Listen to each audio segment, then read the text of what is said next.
Assalamualaikum students, I hope you're all doing fine. This is Idnia here from STEM International, welcoming you all to another video जिसमें हम जो है अपनी English book 8 को continue कर रहे हैं. यूनिट 5 जनाब हमने स्टार्ट किया हुआ था.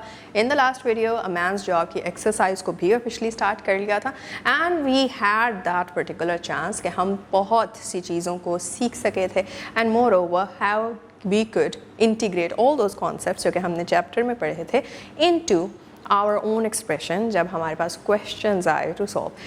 And in this portion of the exercise हम अपने ही expression को और बेहतर groom करने के लिए कौन से components को इस्तेमाल करते हैं from the English language उस पर focus करेंगे and that is the Go grammar part. So come let's learn what's new in it. Okay students, इस पर्टिकुलर वीडियो में what we are doing is go grammar part हम complete करने जा रहे हैं अपने चैप्टर नंबर 5 की एक्सरसाइज का. और the first thing to start off with is position of adjectives. Adjectives की आपने जो है वो डिग्रीज ज़रूर पढ़ी हुई हैं. अब हम पोजीशन को भी देखने लगे. Adjectives can appear in different positions in a sentence, right? कैसे? एट्रीब्यूटिव एडजेक्टिव अगर तो होगा तो फिर it comes before the noun which they describe. ठीक है, एग्जाम्पल के तौर पे she bought a beautiful painting. तो आप देख रहे हैं उन पेंटिंग को जो है वो डिस्क्राइब किया जा रहा है. तो beautiful is an attributive adjective. Then predicative adjective. Predicative adjective क्या है? It's the kind that comes after a linking verb such as is, was, seem, become etcetera. जैसे कि एग्जाम्पल के तौर पे द स्काई बिकेम डार्क. तो आप देख रहे हैं कि डार्क स्काई को डिस्क्राइब कर रहा है, मॉडिफाई कर रहा है, लेकिन उससे पहले नहीं आ रहा. उसके साथ लगे लिंकिंग वर्ब के बाद जो है वो आप एडजेक्टिव पा रहे हैं. तो ऐसे एडजेक्टिव को प्रेडिकेटिव एडजेक्टिव कहते हैं. Then you have post positive adjectives. Post positive adjectives कौन से होते हैं? Which appear immediately after the noun is describe. अब एट्रीब्यूटिव एडजेक्टिव वो था जो नाउन से पहले था. प्रेडिकेटिव वो हो गया जो नाउन के बाद फिर लिंकिंग वर्ब और लिंकिंग वर्ब के बाद एडजेक्टिव आया. पोस्ट पॉजिटिव वो है जो नाउन के बाद आ रहा है, immediately after there is no linking verb in between. Example, we need something useful, something which is useful. तो we need something useful. Read examples and observe the position of adjectives. I bought a beautiful car from the showroom. पहले आ रहा है, so attributive. The students completed a difficult assignment. पहले आ रहा है क्या? Attributive. The teacher looked pleased with our work. Teacher looked pleased. तो ये अगेन प्रेडिकेटिव एडजेक्टिव हो गया. क्यों? लिंकिंग वर्ब के बाद है. They saw something remarkable during the trip. Something which was remarkable. बाद में आ रहा है post positive. The famous scientist delivered a lecture at the university. पहले आ रहा है, नाउन से बिल्कुल पहले. So attributive. Write 2 sentences for each position of an adjective. तो इसी तरह से you can come up with attributive adjective sentences, predicative adjective sentences and post positive adjective sentences. Example के तौर पे if I give you one, तो अगर मैं आपको एक सेंटेंस देती हूँ, the sky looked beautiful today. तो उसमें अगर ब्यूटीफुल के बाद ब्यूटीफुल इज़ दी एडजेक्टिव और वो लिंकिंग वर्ब लुक्ड के बाद आ रहा है, स्काई को डिस्क्राइब कर रहा है, तो ये कौन सा हो गया? ये प्रेडिकेटिव हो गया. प्रेडिकेटिव एडजेक्टिव की एक एग्जांपल आपके पास आ गई. एट्रीब्यूटिव एडजेक्टिव की she is a witty girl. तो गर्ल को डिस्क्राइब किया वर्ड विटी ने. विटी इज़ दी एडजेक्टिव और वो गर्ल से बिल्कुल जो है वो पहले आ रही है. It's placed before the noun that it's describing, तो इसलिए it becomes N attributive adjective. इसी तरह से पोस्ट पॉजिटिव एडजेक्टिव की बात कर लेते हैं.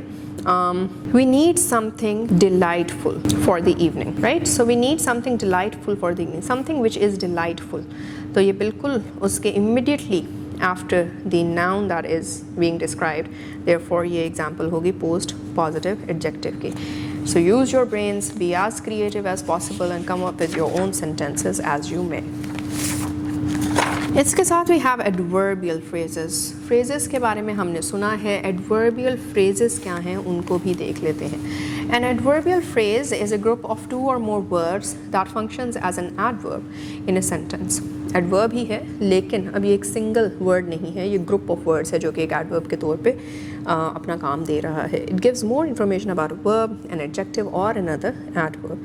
It tells us how, when, where और व्हाई एन एक्शन हैपन्स.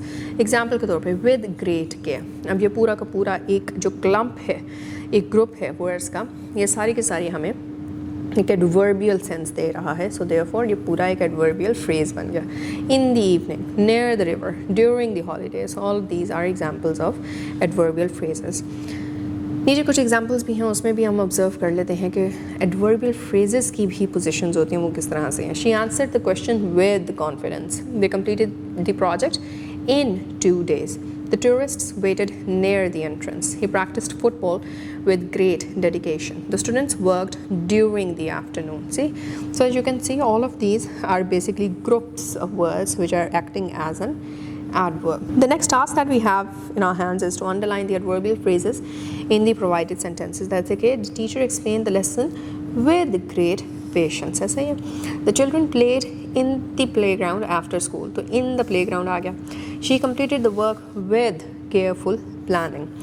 तो with careful planning आ गया यहाँ पे. The birds were flying above the lake. Above the lake आ गया जी यहाँ पे as an adverbial phrase. We finished the project before the deadline. तो before the deadline is the adverbial phrase. साथ ही साथ हमारे पास is another type of phrase which is a noun phrase. A noun phrase is a group of words that functions as a noun in a sentence. It usually contains a noun and the words that describe or modify it, such as adjectives or articles. Sentences हैं उसके अंदर किस तरह से इनको इस्तेमाल किया गया है. देखते हैं. The curious student asked an interesting question. तो हम देख रहे हैं curious student पूरा मिल के जो है वो एक नाउन फ्रेज़ बन जाता है. एक और मज़े की बात आपको बताती हूँ. यही यहाँ पे जो है वो हमारे पास एक एडजेक्टिव के तौर पे भी आ रहा है, एट्रीब्यूटिव एडजेक्टिव. तो अगर आप नाउन से पहले एट्रीब्यूटिव एडजेक्टिव लगा देखते हैं तो आप उसको इकट्ठा अगर गिनते हैं तो वो आपका नाउन फ्रेज़ बन जाता है. Isn't it easy now? The next is the brave firefighter rescued people from the burning house. Again, firefighter को डिस्क्राइब किया गया immediately उससे पहले brave का वर्ड लगा के. Therefore, it becomes a noun phrase. The golden sunset, noun phrase. The old house, noun phrase. The playful puppy, noun phrase. फिर आ जाते हैं जी हम आगे prepositional phrase की तरफ. Prepositional phrase begins with a preposition and ends with a noun or pronoun. तो preposition आना चाहिए शुरू में और फिर end के ऊपर noun या फिर pronoun आ सकता है. It provides information about place, time, direction or manner. जैसे कि the keys are under the table. See, noun है table, under the table preposition आ गई तो therefore it becomes a prepositional phrase. फिर उसके बाद हमारे पास और भी आ जाता है. अच्छा, अब मज़े की चीज़ ये है, ये adverbial phrase as it is के तौर पे भी जो है वो यूज़ हो जाते हैं. जैसे हमने above the lake पढ़ा था in your previous example sentences. इसी तरह से under the table goes in the same sense. She walked towards the library after the school.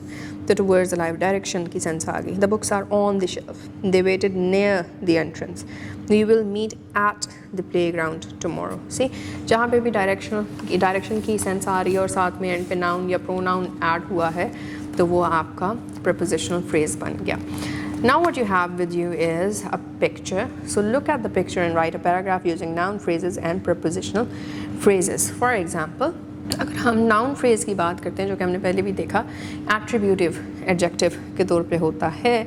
So the eager boys were kicking the ball around. See, eager boys अगर मैंने word use किया है phrase तो वो noun phrase बन गया. साथ ही prepositional phrase के तौर पे अगर हम देखते हैं तो उसके अंदर आ जाता है the girls are on the slide. See, तो ऑन द स्लाइड एक डायरेक्शन ऑफ सेंस देता है तो प्रपोजिशनल फ्रेज़ बन गया. इसी तरह से whatever that you are seeing happening around उनको नाउन फ्रेजेस और प्रपोजिशनल फ्रेजेस के तौर पे आपने डिस्क्राइब कर देना है.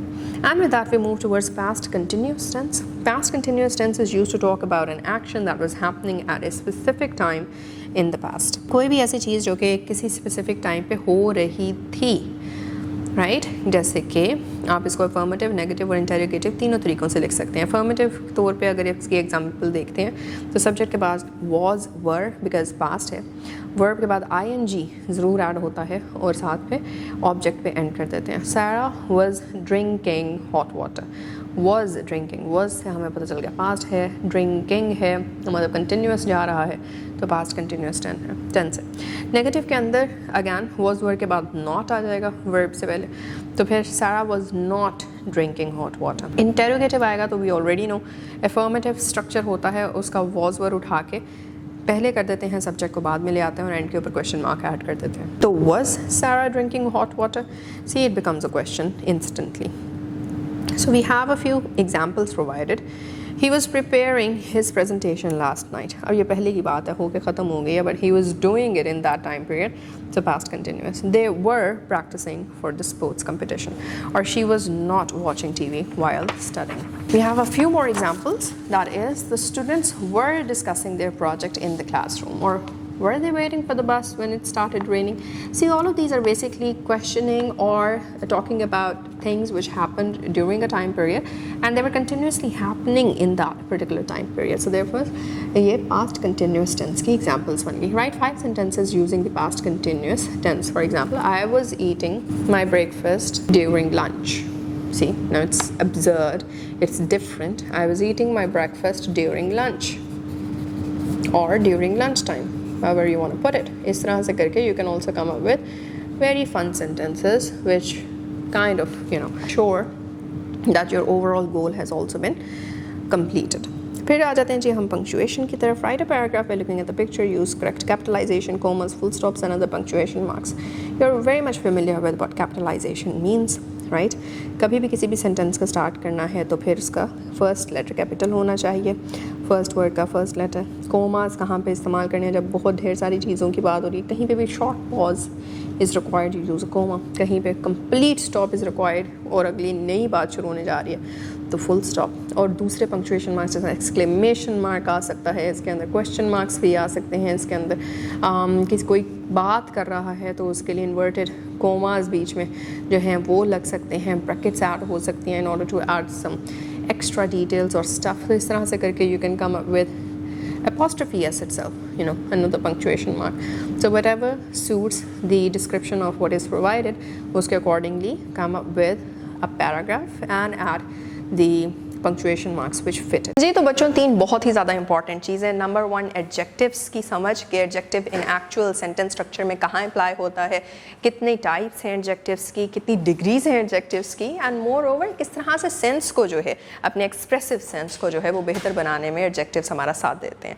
एंड अदर देन दैट हमने फ्रेजेस को भी पढ़ा. टाइप ऑफ फ्रेज, एक न्यू टाइप ऑफ फ्रेज को जो है वो हमने देखा कि फ्रेज किस तरह से जो है उसको किस तरह डील करना है specially. And whenever you have a particular sentence in front of you तो it would be easy for you कि कैसे हम बीच में से किसी भी फ्रेज़ को जो है वो देख सकते हैं, एड्रेस कर सकते हैं, हाईलाइट कर सकते हैं कि this is the particular phrase that is being used.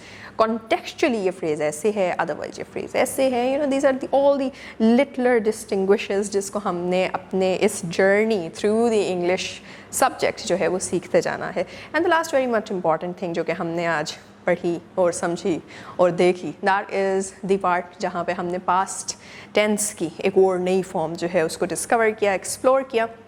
आपने बिल्कुल इसको पहले भी पढ़ा होगा, but it's totally fine if you don't remember it कि आपने पहले कहाँ पे जो है वो इसको अप्लाई किया था. This is the time where you revise it all and also a chance for you कि आप इसको कॉन्क्रीट कॉन्सेप्ट की तरह जो है वो प्रैक्टिस भी कर लें.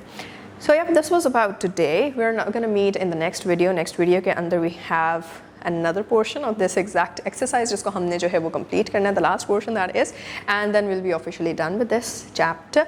So yeah, meet you then. Take care. Allah Hafiz.